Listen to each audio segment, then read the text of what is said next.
Halo adik-adik, apa kabar kalian hari ini? Mudah-mudahan dalam keadaan sehat dan tetap semangat ya. Oke, pada kesempatan ini, yuk belajar membuat motif ragam hias menggunakan garis bantu. Namun, sebelum itu, ada baiknya kita terlebih dahulu mengetahui apa yang dimaksud dengan ragam hias tersebut. Berikut ini penjelasannya adik-adik, disimak ya. Check it out! Adik-adik, tentunya kalian pernah melihat ada hiasan atau motif-motif pada suatu benda, bukan? Misalnya, pada piagam, sampul buku, undangan, pakaian, dinding rumah adat, perabotan rumah tangga, dan sebagainya. Nah, sebenarnya itulah yang disebut dengan ragam hias. Ragam hias disebut juga dengan istilah ornamen, atau dalam kesenian Batak disebut dengan gorga. Secara konseptual, ragam hias atau ornamen adalah suatu rangkaian pola atau motif seni rupa yang berfungsi untuk mengisi dan menghiasi bagian-bagian kosong pada suatu benda.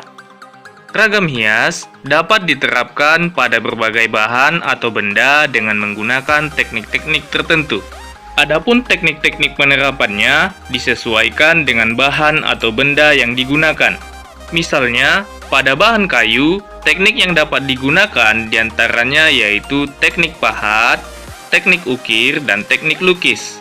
Contoh hasilnya seperti dinding rumah adat, kursi, meja, dan perabotan rumah tangga lainnya. Kemudian, pada bahan tekstil, teknik yang digunakan antara lain yaitu teknik tenun, teknik batik, teknik sulam, teknik lukis, dan teknik sablon.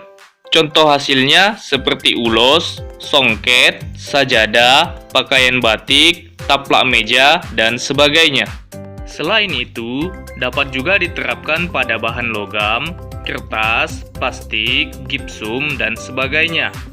Dan teknik yang dapat digunakan pada bahan-bahan ini, misalnya teknik ukir, teknik lukis, teknik cetak, dan teknik grafis lainnya. Selanjutnya, jenis-jenis motif ragam hias. Jenis-jenis motif ragam hias dibedakan menjadi 6 golongan, yaitu 1. Motif ragam hias geometris atau bentuk simetris.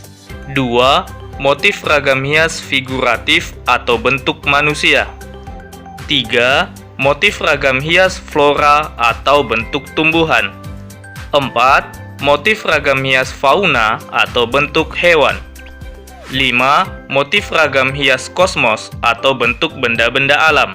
6. Motif ragam hias khayali atau bentuk imajinatif.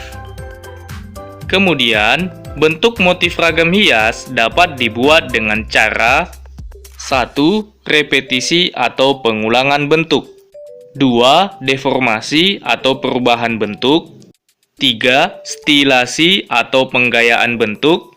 Dan yang keempat, distorsi atau penonjolan salah satu bentuk. Nah, itulah tadi pembahasan tentang ragam hias atau ornamen. Mudah-mudahan dapat menambah wawasan dan pengetahuan ya adik-adik. Oke? Selanjutnya, untuk menambah pengetahuan secara prosedural, yuk kita membuat motif ragam hias dengan menggunakan garis bantu. Berikut ini langkah-langkah membuatnya. Diperhatikan ya. Check it out. Langkah yang pertama, siapkan alat dan bahan seperti buku gambar, pensil, pensil warna, penggaris, spidol, dan sebagainya yang diperlukan. Langkah yang kedua, buatlah garis bantu berupa kotak-kotak menggunakan pensil dengan ukuran yang kalian inginkan. Misalnya, di sini saya mencontohkan membuat ukuran setiap sisi-sisinya 4 x 4 cm. Langkah yang ketiga, jika sudah selesai membuat garis bantu, cobalah menghubungkan atau memanfaatkan dengan membuat desain motif yang kalian inginkan. Pada tahapan ini, kalian dapat membuat garis bantu tambahan. Langkah yang keempat, warnailah setiap desain motif yang sudah jadi tersebut. Pada tahapan ini, untuk menambah dimensi warna, buatlah gradasi pada setiap motifnya. Langkah yang kelima, jika sudah selesai, kamu dapat melakukan finishing dengan cara menyemprotkan fixatif atau pilox clear pada karya tersebut. Nah, jika sudah finish, karyamu siap untuk dipamerkan. Demikian pembelajaran kita pada kesempatan ini, mudah-mudahan dapat menambah pengetahuan dan memberikan manfaat bagi adik-adik sekalian. Sampai jumpa lagi adik-adik, selamat mencoba, semangat!